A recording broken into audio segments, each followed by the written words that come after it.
We have Kelly Bynum, our SACE program director, leading the panel.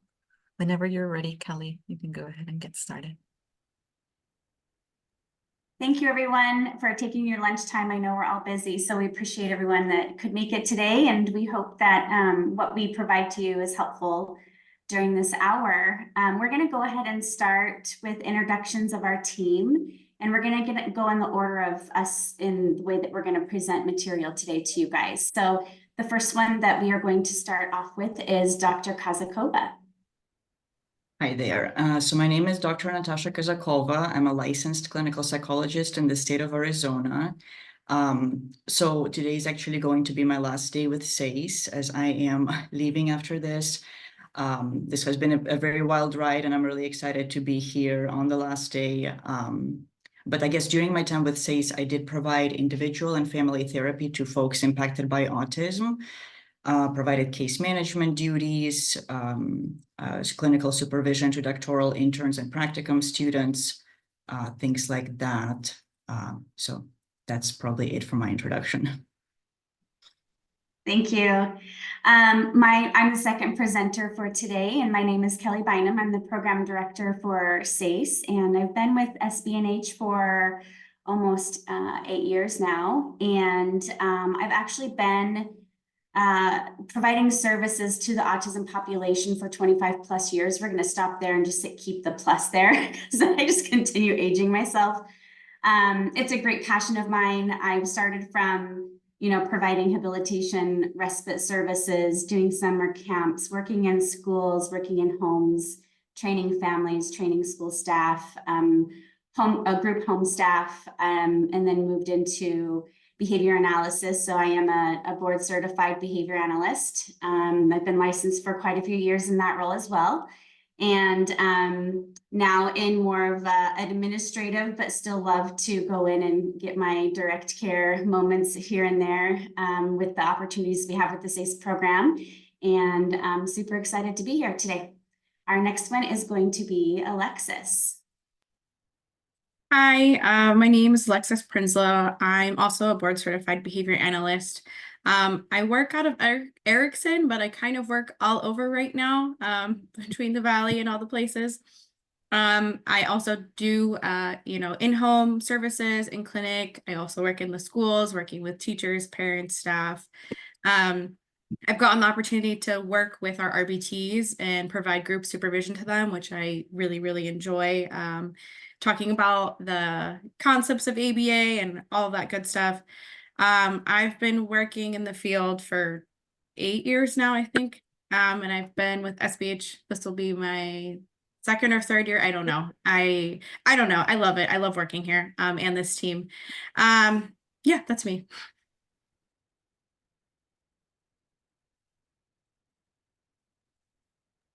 And our next presenter is Ashley.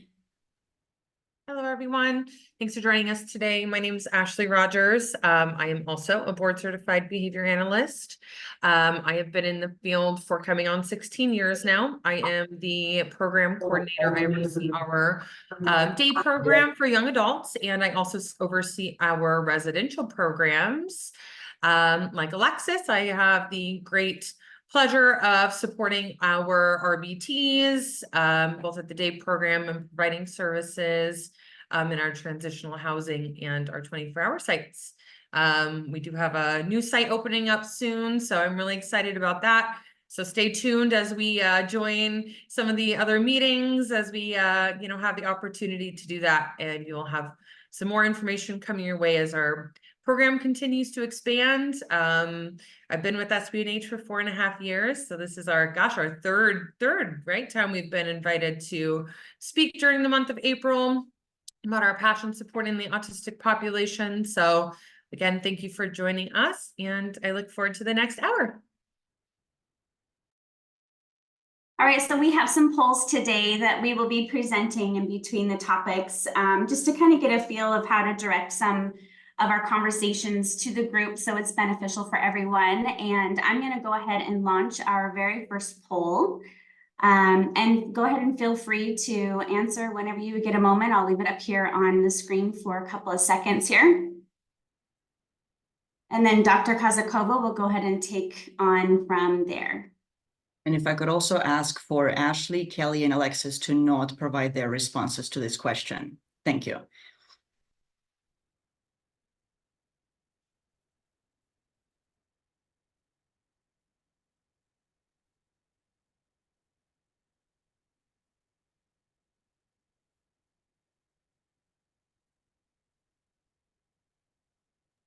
All right, we're getting some good responses.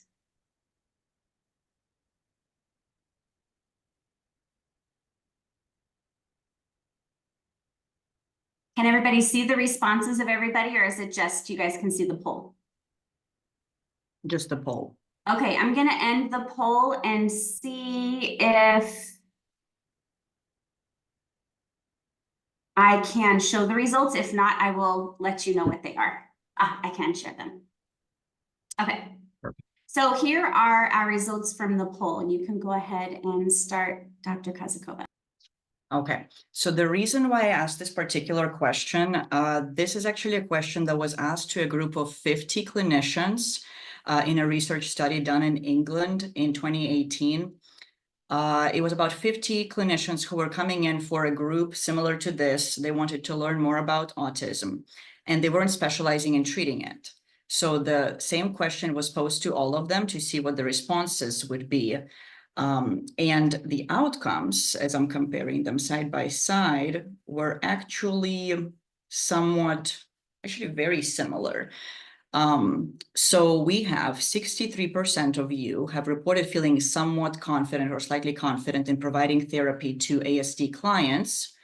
25% of you said you're kind of so-so, moderately confident, and 13% said you are confident. Nobody has reported feeling not at all or very confident. And in the study that I was talking about, they had 54% of clinicians report feeling that the outcomes of their ASD clients after therapy with them were actually less favorable. 6% of therapists said that the outcomes of ASD clients were very much worse. 20% said that the outcomes were the same.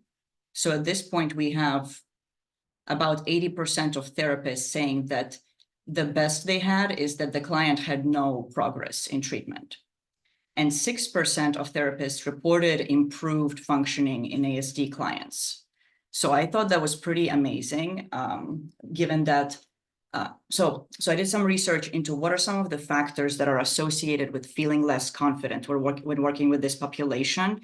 And what's actually interesting is that the number of years providing counseling services in general wasn't associated with feeling confident in working with ASD clients, nor was it the number of adaptations made to the therapy in order to make it a more positive experience.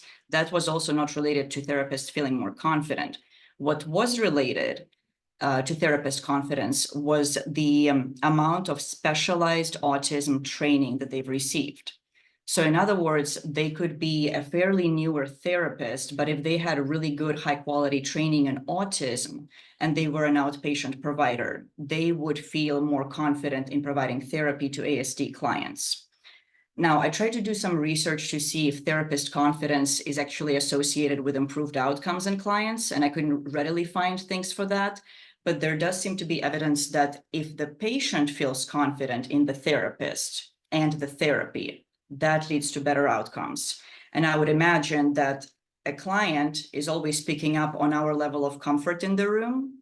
And so if they're picking up on us feeling incompetent or not confident in working with them, whatever group they belong to, they're less likely to engage, complete homework, and otherwise participate in treatment than if they feel like you get it at least a little bit. Let's see. Also, another piece, so the two components that seem to be important is the specialized training and also receiving supervision from a therapist or a licensed provider who also has specialized training in autism. So by having that chain, that really improves client confidence and therapist confidence. And I think that by virtue of helping therapists feel more capable at doing what they need to do, that would reduce their overload, like mental overload, emotional overload, and streamline things and make them easier. So that was that. Another interesting piece in the original study that I talked about is that the therapists said that they felt moderately confident on only 3 things. And that was just being empathetic with the client, developing a therapeutic relationship, and gathering information to understand the client's difficulties. So in other words, doing the intake appointment and asking questions about, you know, what's bringing you in, what would you like to see change, therapists feel confident in. But in terms of coming up with interventions, what services should we refer the clients for within the agency or outside of the agency, those are the questions that keep the therapists stuck and contribute to a lot of the difficulties in working with this population. I did a little bit of research on autism-specific trainings. So Relias does offer a whole bunch of them, but after looking at all of them, the format of the trainings is either you just read text or you listen to pre-recorded audio of a robot talking. So I think having like richer, more varied training experiences, like incorporating examples using video or having live observations of clients, receiving supervision, things that really beef up the experience would be helpful. And so the one training that I found that was interesting, it's from PESI. It's the Certified Autism Spectrum Disorder Clinical Specialist, ASDCS certification. It's a acronym you can put at the end of your name, and it's a certification that's good for 2 years, after which you would have to just do the continuing education credits that are autism specific in order to maintain it.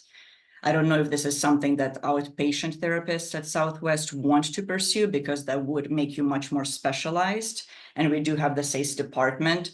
So one thing to note is that with the SACE department, we do prefer that when you refer clients to us, to initially reach out to us to consult and staff the member and see if this is a case that would be justified to be seen within the more specialized SACE department, as opposed to on the more general outpatient basis.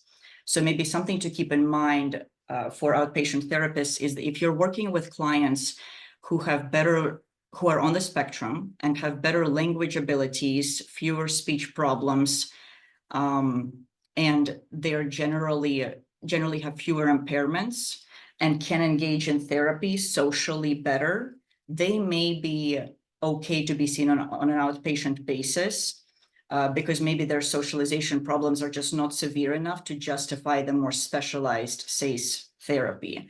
However, if it's somebody with a lot of speech problems, maybe they're nonverbal, maybe there is just a lot of behavioral issues that you don't even know what kind of supports the client would need or the family would need, then reach out to SACE staff and to consult and see what options SACE may have to offer.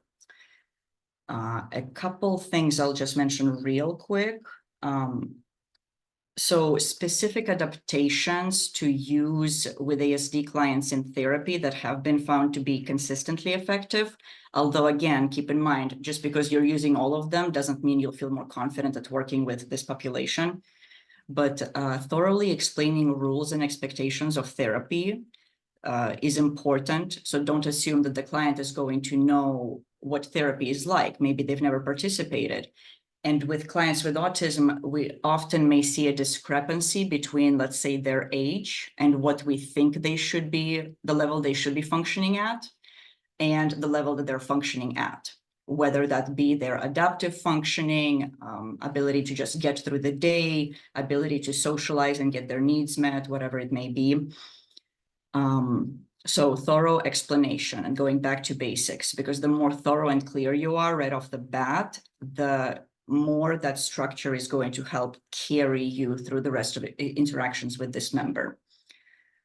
Use of written and visual information can be helpful. So rather than, clients with autism often are sensitive to different things, and that could be oversensitive or undersensitive. With things like sounds, a lot of the times in therapy experiences, I've seen clients really being averse to even somewhat loud sounds. So just being in a regular classroom, for example, can be extremely overwhelming for a kid with autism. So when we speak a lot, when we don't feel confident in what we're saying, we're stumbling over our words, maybe we get emotional, maybe we're moving a lot like I am right now, all of that can be really overwhelming to somebody with autism. And kind of simplifying things and going back to basics can be really helpful, especially if you're noticing the client starting to escalate and become dysregulated. Emphasizing behavior change over cognitive strategies is helpful. So cognitive strategies involve thinking about ourselves, other people, and it involves a lot of abstract thinking. That can be difficult for somebody who's very rigid and sees the world as black and white, and it's this or this. There is nothing in between, and I am getting extremely upset that you're even suggesting there is something in between. So prioritizing behavioral change and environmental changes, connection to behavioral services, things like that is better because it's easier for the client, helps them feel more confident, gives them a little bit of that self-esteem so they can feel better in therapy moving forward. And lastly, avoid ambiguous language and incorporate family members and special interests in the therapy room. So because people with autism may often have executive functioning deficits or differences, they may not remember to keep track of appointments, not be able to arrive on time, not be able to complete their homework. And that behavior may be perceived as oppositional a lot of the time by outpatient therapists, but maybe consider if there's really a skill deficit in the client, and connecting them with the resources to help them gain those skills could help them kind of get back on track and move forward. So family members can help with accountability and making sure that the benefit of therapy is generalized outside of the therapy room. And then special interests can serve as the motivational carrot to keep clients engaged in things that maybe sometimes they don't want to talk about. Okay, I will carry over to the next person. Within that, in therapy sessions, we do end up in crisis with members that are on the autism spectrum. And I would say that we then look for other supports, right, during those moments. And so this is going to kind of gauge our conversation within our next point, but it's going to be about first responders. And I'm going to launch this next poll for everybody.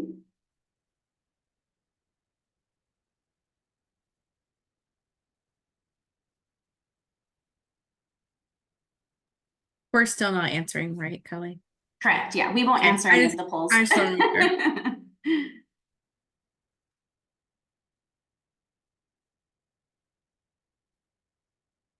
Everybody seems to have a pretty good idea. I'll give it a couple more seconds.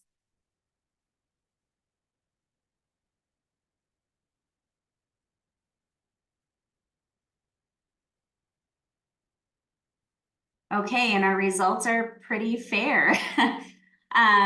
No, unfortunately, I have quite a bit of data on, well, not quite a bit of data. I'll get into that in a minute, but I do have some data on first responders and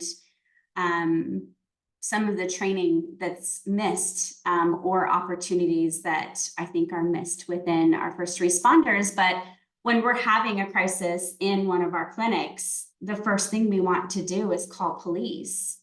And unfortunately, when we jump to that, we're kind of like rolling the dice at a craps table or pulling the handle down on a lottery machine, hoping that we're going to get one that has some kind of training within autism. And so we usually end up then exposing our members to a possible really bad situation, right? Now they're going to have a very uncomfortable or very negative experience with first responders, and they're not going to want to be around them as often.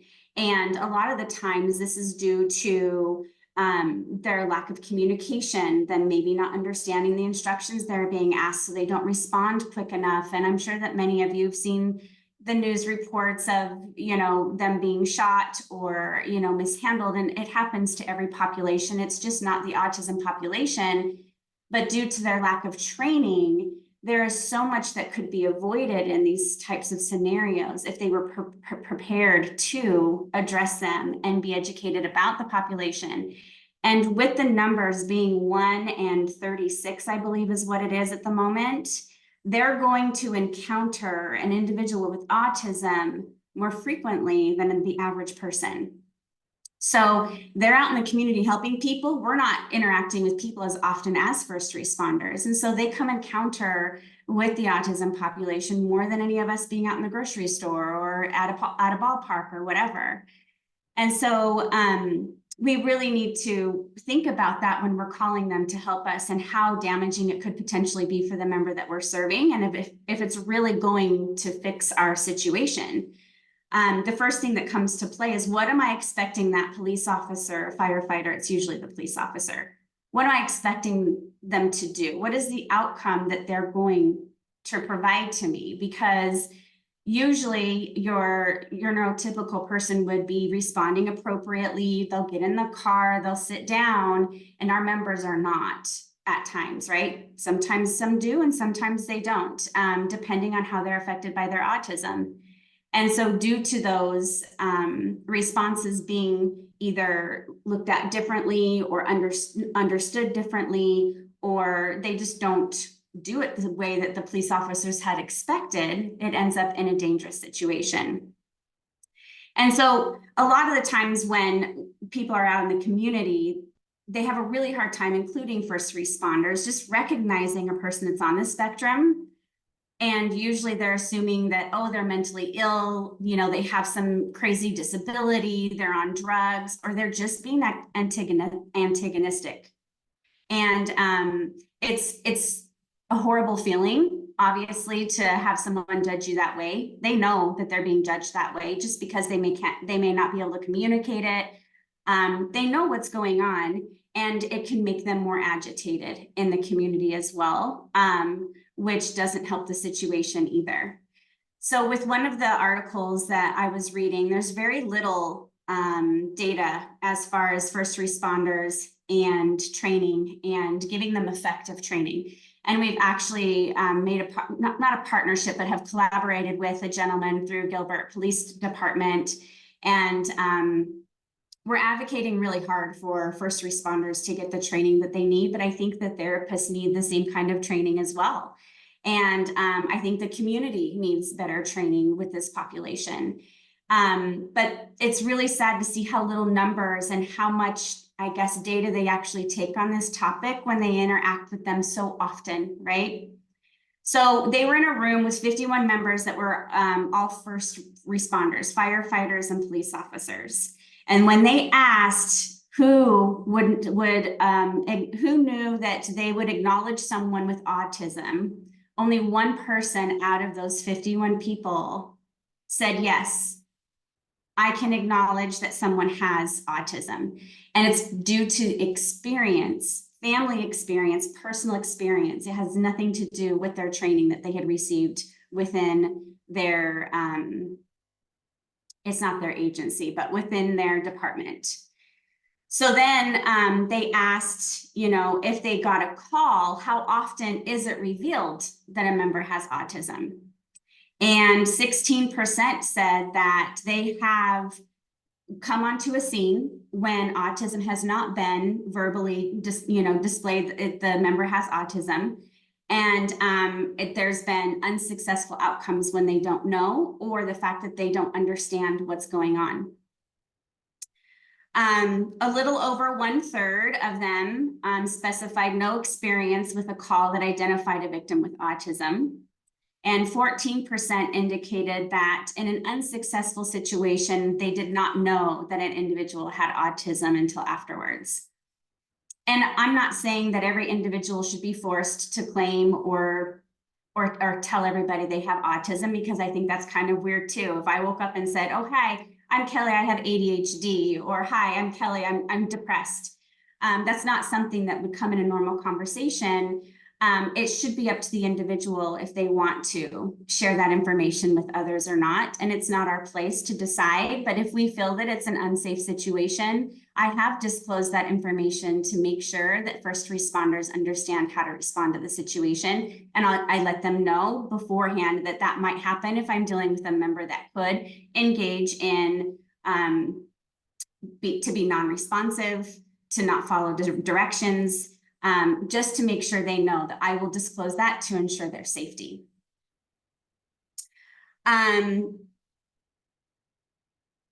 So around 1/3 of these 51 members said that they had not had any autism awareness training at all.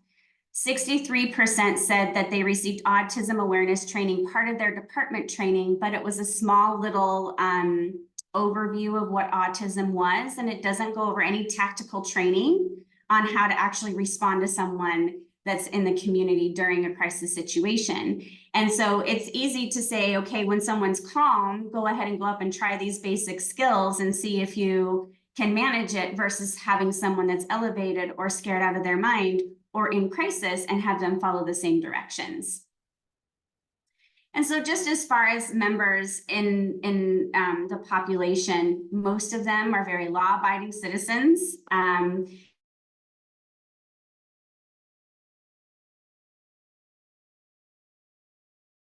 They are very black and white, or like to follow rules for the most part. And they're 7 times more likely to intersect with the criminal justice system with individuals without ASD, which is pretty interesting, and it's due to misunderstanding the individual's needs. As far as just helping out you guys understand maybe some of the traits that would impact individuals with autism, a lot of people will just assume, you know, they have an inability to do a lot of things, and that they don't understand what people are saying, and just because they don't communicate a lot, or they have some odd social interactions, we can go about our ways and say whatever we need and not affect them. But some traits that do impact them is, you know, antisocial behavior, the inability to pick up on social cues, challenges with both verbal and nonverbal communication. Their gaze might be a little bit different. Literal interpretation of language is very hard. Sometimes they choose to be mute. They can have a flat affect, or it can be interpreted by many as like deceptive. They engage in behaviors such as self-stimulatory behaviors, which could include rocking, pacing, and these can be portrayed by first responders as dishonest behavior, like they're trying to hide something or they're on something. And so it's really sad to see that some of these behaviors that are calming to them or coping mechanisms for them can be traits that can actually elevate a situation into being something way more than what it should be. So just as, you know, a note to help with this situation is, if you are with an individual with autism and you see that they might start to become elevated, give them space, give them time, be clear on instructions, do not overreact to unexpected behaviors. Just give them time and space. They usually won't get aggressive if it's not in their repertoire. If it is in their repertoire, if you're calm and you give them space, they usually won't go there. It's usually our reactions that will tip them over that edge to make them overstimulated in those moments. Offer them dignity and respect like you would any other member. They have autism. That doesn't mean they're not reasonable people or irrational people. They have some challenges, and I think sometimes we get caught up in this autism diagnosis instead of really just looking at what are their needs right now. It may be something completely different, like depression and anxiety, not autism. And I think because of this diagnosis, there's been a lot of mistreated members in emergency rooms. They hear autism, they pop them right up into the 5th behavioral health unit, the 5th floor behavioral health unit, pump them with a bunch of drugs when there was something really medically wrong with them and they don't take their vitals. And so I think there's a lot of missed opportunities for us as a community and to help our first responders maybe understand and we could advocate a lot better for the members to help support them. Never presume that they're not competent or they're like any other members that we serve. They're here because they have a need and they're here to try to be better. And just because someone's nonverbal doesn't mean that they don't hear or they can't think for themselves or have thoughts of their own, their own, and they don't have feelings or they don't understand what's going on. And so if you want to jump on a train and help us advocate with first responders and some of these presumptions that happen just within the general community, it would be super helpful. And we are more than willing. We're not individual therapists, but we have a ton of experience with the autism population. And we get many people reaching out to us, to staff members on maybe different approaches that they can utilize. And we are here at any time to help anybody grow and want to learn about this population or a staff member that they're providing services to. I'm going to go ahead and hand it over to Alexis. Do you want me to start the poll first? Sure. Yeah, that's fine. Okay. We can start there. So we'll launch our next poll.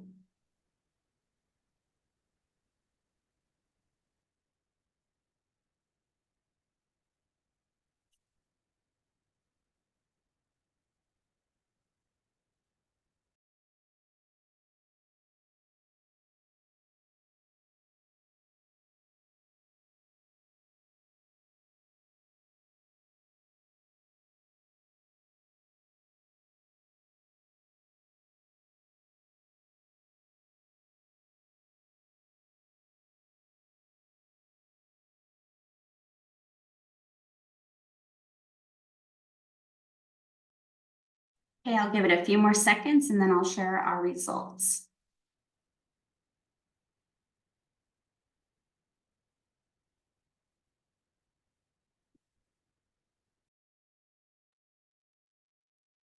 Okay, so I'm kind of talking about the social assumptions about autism and people on the spectrum.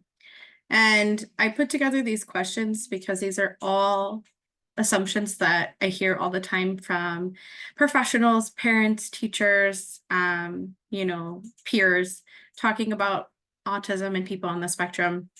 None of these are true, black and white. Yeah, maybe some people experience some of these things, but it's not true about autism in general. There's nothing to say that this is what it is or everybody's experience. So my point of doing this is everybody hears things about autism, people have different experiences. And so a lot of social assumptions come out of those things. And in talking about assumptions, everything is subjective. So as I go through this, I understand that this is not everyone's experience. It's not what everybody thinks or believes. These are just some big overall assumptions that we've come in contact or that often impact the care of the people we serve. So in general, with neurodiversity, autism, any sort of diagnosis, assumptions happen. Biases happen, some inadvertently and some are intentional, whether it's being bullied at school or people think it's funny or cute. And unfortunately, regardless of the intention, it all sometimes impacts more negatively than positively. And recently I was in a training for the IDD population, and they started bringing people in to speak on their experiences. And one of the members that spoke was a person diagnosed with autism, and I believe they were in their early 20s. And they were talking about their experiences with care and how they had essentially received all these services like Kelly was talking about, but none of them actually treated what they were needing because they just saw autism and made all these assumptions about what they were needing, what they were going to benefit from instead of what the person was actually requesting or talking about. And they also brought up how a person specifically on the spectrum, or any kind of diagnosis, is a lot of the time in the social eye expected to do more than a neurotypical person. And when they said that, people were like, That's not true. We don't think that, your provider would never expect more of you than, your peer. And they went on to explain that it's not something that's intentional. It's something that is societal, that has unfortunately kind of been created. And what they meant was, a person on the spectrum can go through an experience and it can be looked at one way. And when a neurotypical person goes through it, it's looked at completely different, even though they're both human beings and they're both experiencing the same thing. And I wrote out a few little examples. One thing that we use a lot with our members are different types of assessments, right? That look at what they're able to do, their deficits, any concerning behaviors, things that, we want them to do but aren't doing. And most neurotypical people don't ever experience that. They're never measured that way. They're never held to that standard. It's never written down on a paper quite like it is for someone with maybe a diagnosis of autism. Another thing is in school, right? Kids on the spectrum, right? They're expected to meet a certain criteria. They have IEP meetings. They have all these extra goals that other students don't have. And when they're not meeting those goals, that's when a lot of your services get involved. And sometimes the mark can get missed because they're just looking at this number or criteria on a page that's saying, oh, this kid's not meeting it. Their autism is impacting this, this, and this. And sometimes it's not that. It could be a lot of other things. School is just hard. But because they have an autism diagnosis, there's kind of this invisible standard that is created that maybe other peers aren't experiencing. Another one that happens is when someone's in public, and maybe they're engaging in unsafe behavior or they're flopping to the ground and they're screaming and they're crying. Someone on the spectrum, a child on the spectrum, sometimes it can be seen as they're being out of control. They're being aggressive, and if it is just a neurotypical kiddo, it can maybe be looked at as, oh, they're just being a kid. They're having a bad day. And again, totally unintentional, but it creates these assumptions about people with autism that they're not experiencing the same things as someone who isn't on the spectrum. And that impacts their care. It impacts the way that we talk about them. It impacts the way they see themselves. And hearing that person share their experience was really interesting to me because they were able to explain what they were talking about. And then other people in the training were like, okay, we see what you're saying. It's not intentional, but this is something that maybe people are experiencing. People with autism are experiencing this. And maybe it's something we need to talk about more as we service and, provide the care that we're providing. And there's some big common, social assumptions, as Kelly mentioned, not understanding information, right? We assume, oh, they're not talking, they're not responding, as in you would with someone else, you usually repeat phrases or like confirm information in a conversation, and that always isn't happening. And so when they use a different form of communication, a lot of the time people are like, oh, they don't understand. Oh, that's too big of a concept for them. Things like death, friendships, sexual topics, any big, adult topic.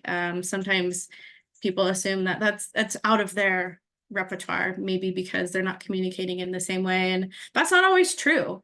And so being aware of, not veering away from topics just because you're unsure until or you've confirmed or, there's some sort of evaluation that explains the cognitive deficit or otherwise, because that impacts the things we offer, right? If we don't think someone can handle this topic, we're not going to offer that group to them when maybe that would have been a great opportunity for them.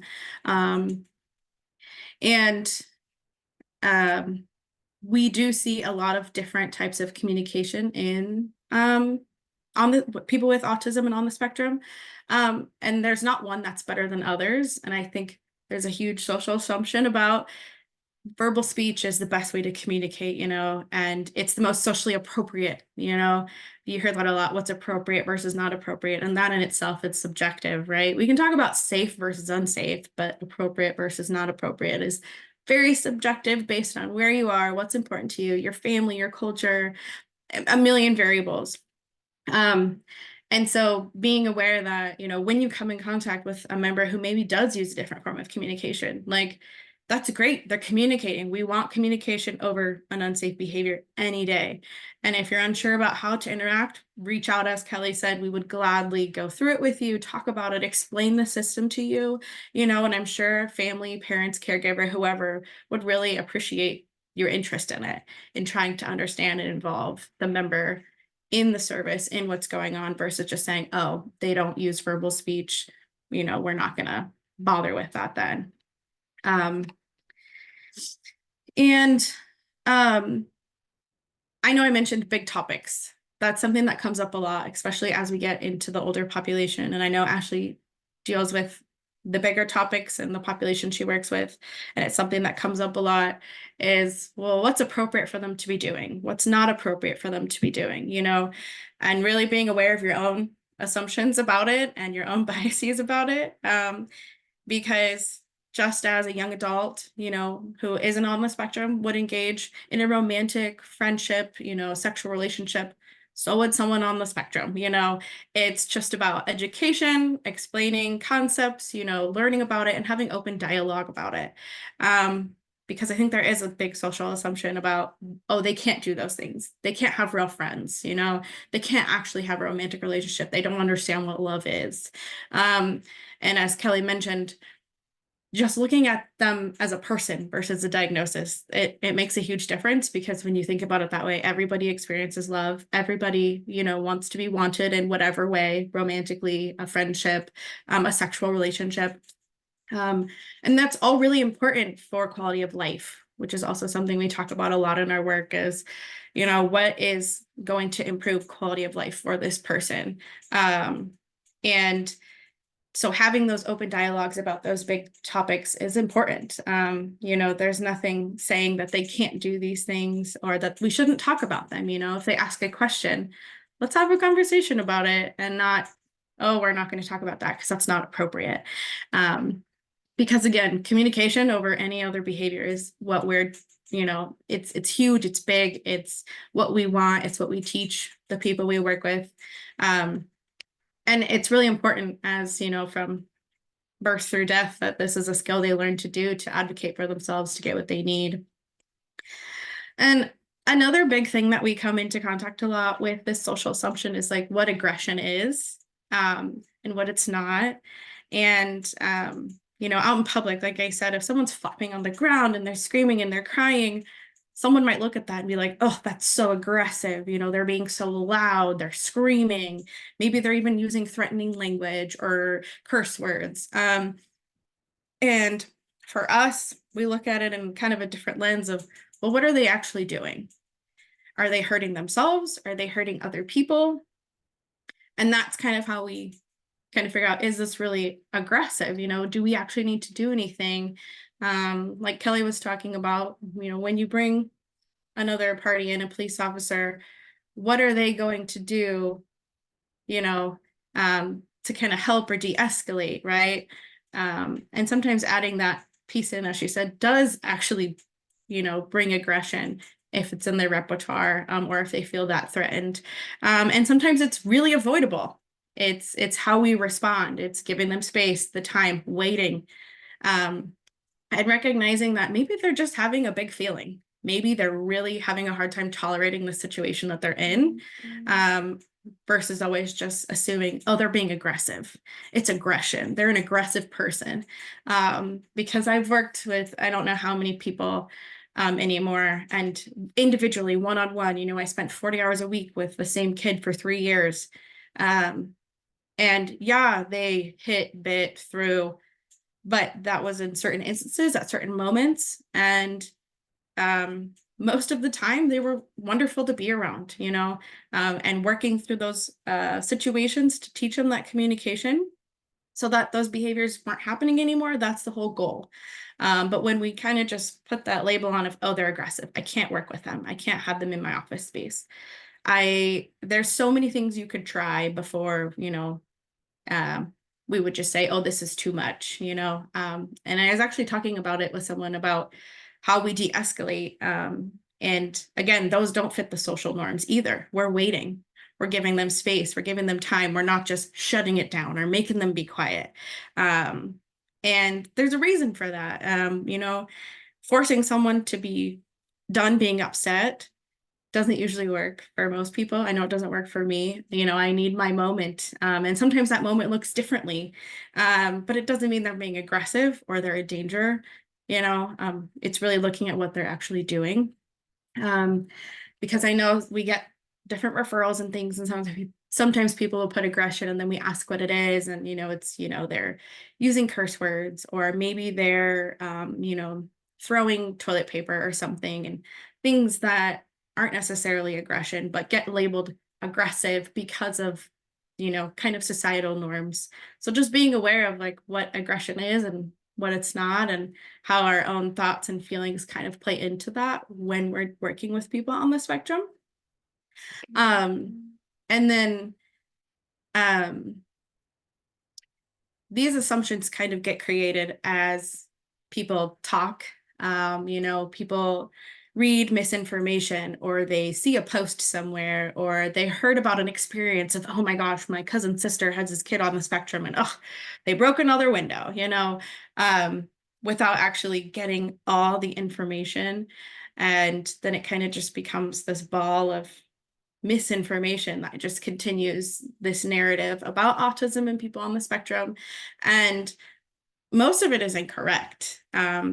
I think spending time with people on the spectrum is one of the most wholesome experiences I've had at work, and with people who personally, you know, I know are children with autism, because they are truly themselves. And I appreciate that so, so much.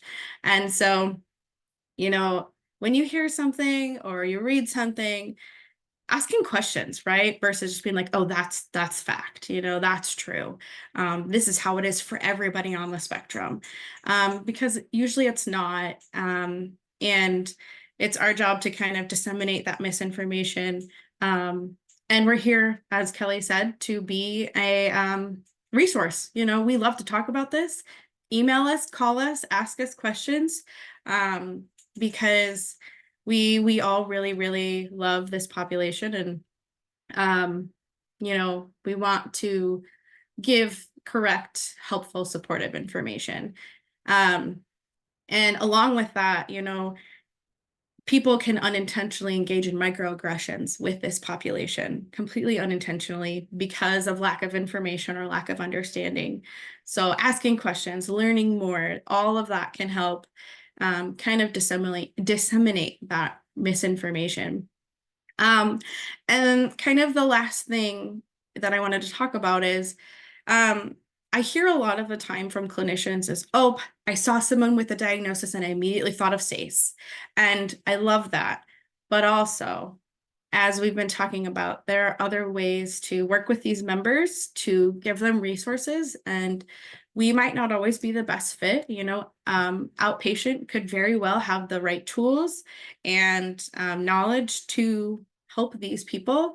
And, you know, we can be here as a resource to staff, but not everybody who has a diagnosis needs specifically SACE services. And because they are capable, you know, there are lots of people on the spectrum and they all are impacted differently. And so remembering that versus just that generalized assumption of, oh, you know, autism, SACE, sometimes we're not the right fit. Or we could be too much, we providing too much support or help, you know, and then fading those services can be even more difficult than if they had started an outpatient kind of at the right level that they needed at that time. And I know that Dr. Kazakova also mentioned really treating kind of the underlying issue versus just the symptom that you're seeing, because sometimes it is a deficit and that's why behavior occurs. So just treating it as behavior versus the actual deficit can sometimes really kind of send them in the wrong direction. And again, add to that social assumption of, oh, it's all behavioral. Oh, they just have behaviors, you know, people on the spectrum all have aggression, you know, all of that. So really just asking questions, reaching out, and being aware of your own assumptions about it, because we all have them inadvertently. And so just being aware, that's what I would really challenge you to do, is just be aware of yourself when working with this population and these families. All right, Ashley, you're up. Do you want me to start your poll, Ashley? Okay, yeah, let's do a quick poll. And I am seeing our time, so this is a topic near and dear to my heart, but I will respect everybody's time for today. If you could take a look at our poll here, my topic is autism and sex, speaking about big topics.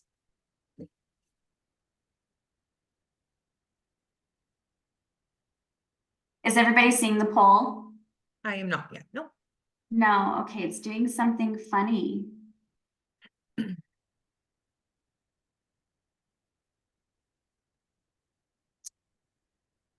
Launch, let's see if it works, but there we go. Okay. It was grayed out at the bottom. I think it's because it's the last one, so it's being funny.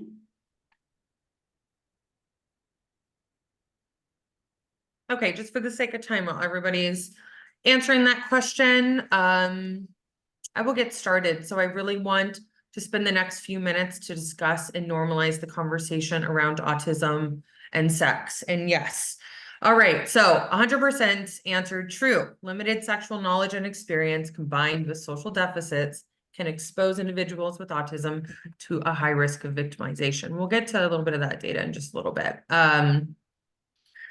You know, I think it's really important for us to have open conversations about the importance of intimacy and sexuality in the neurodiverse communities.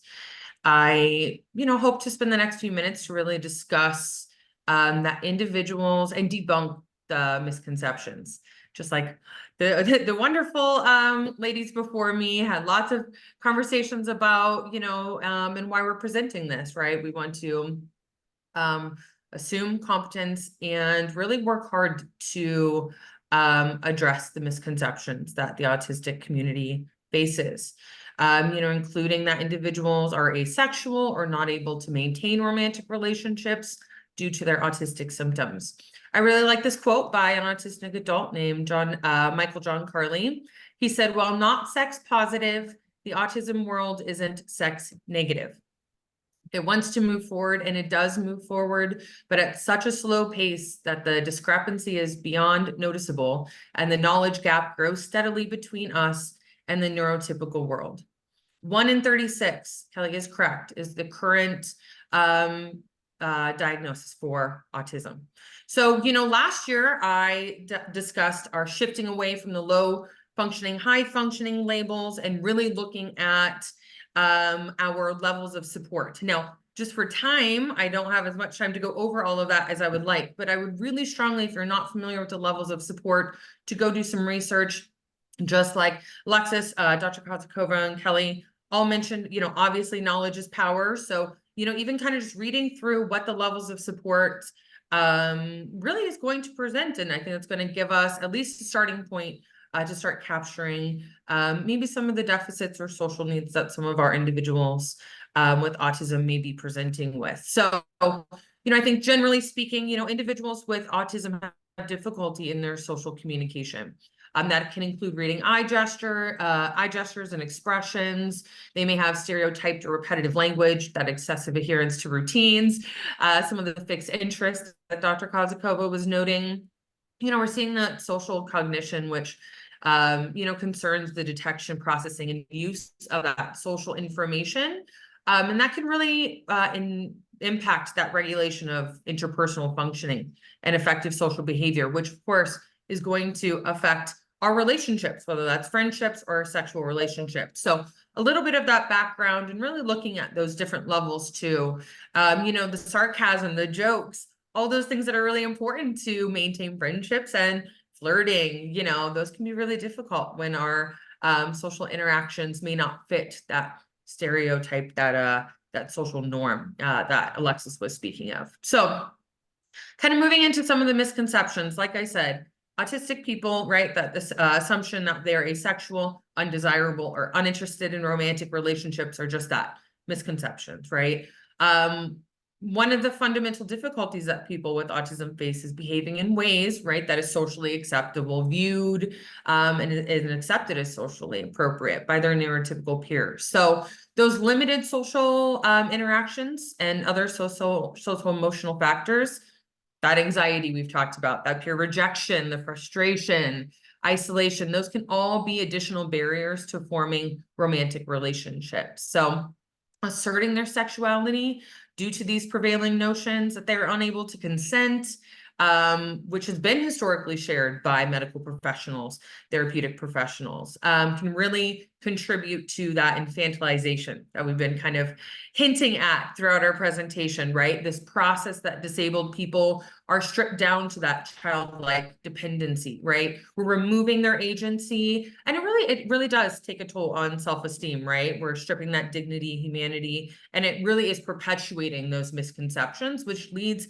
to autistic adults reporting less access to comprehensive sex education. So I could do a whole hour on talking about the importance of comprehensive sex education, as my colleagues know. So, I think some main bulleted takeaways that I hope, at least from this quick overview, is that, autistic adults report less sex education and knowledge and less sexual experiences. However, they're reporting comparable levels of desire and sexual satisfaction as neurotypical adults. So we're really seeing, the need, right, for autistic individuals to access comprehensive sex education. So I think that awareness that we've all kind of talked about is extremely important, right? Some of those misconceptions can really be, right, gathered from inappropriate sources. And so our responses and our solutions may not be fitting our population. So looking at my time again, I'm scrolling down. So if anybody loves this topic, feel free to reach out to me, because I love having these conversations and definitely with all of us on the ground. So I'm going to skip through all of my awareness, challenges, and maladaptive behaviors that we might see, right, within the autistic community. Those social deficits, right? That high risk of victimization, 3.5 times more likely than people without disabilities to experience sexual assault. If an intellectual disability is added, 7 times more likely. That alone should really stress that the importance of providing open, honest, comprehensive discussions, assuming and presuming competence for our autistic adults, regardless of where they're at on the spectrum, right? No longer that line, that big, beautiful line, right, that we always saw across, right? It's this big, beautiful, I have this wonderful display, right? It's more that color wheel, right?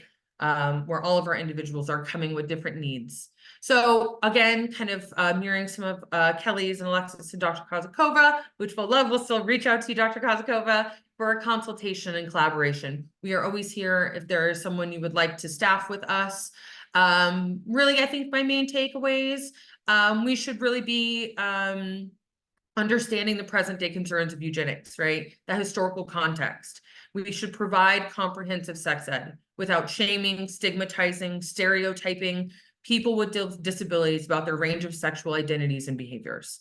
Providing that comprehensive sex education, that falls on us as therapists, supporting and encouraging parents, guardians, other caregivers, other community members to have open, honest, and robust sexual health conversations with our young people. Age appropriate. We can start very young. Studies show that if you start young, 3-4 years old, starting to talk about consent, naming body parts, all the way into adulthood, that we will really reduce high risk behaviors and support, right? And recognizing that individuals can have access to a healthy sexual identity. It's extremely important across the board. So, and really looking at all types of disabilities. Sorry, last thing, I'm 1 minute over. That should include our BIPOC populations, our LGBTQ+ populations, and really creating that healthy discussion. So, thank you for your time. I really appreciate it. I'm Ashley Rogers, Ashley RO. So if you ever want to chat about sex and autism, I would love to chat. So thank you all. Thank you for attending today. If you have questions and you can stay on, we'll definitely stay on a little bit later to answer any questions that anybody might have.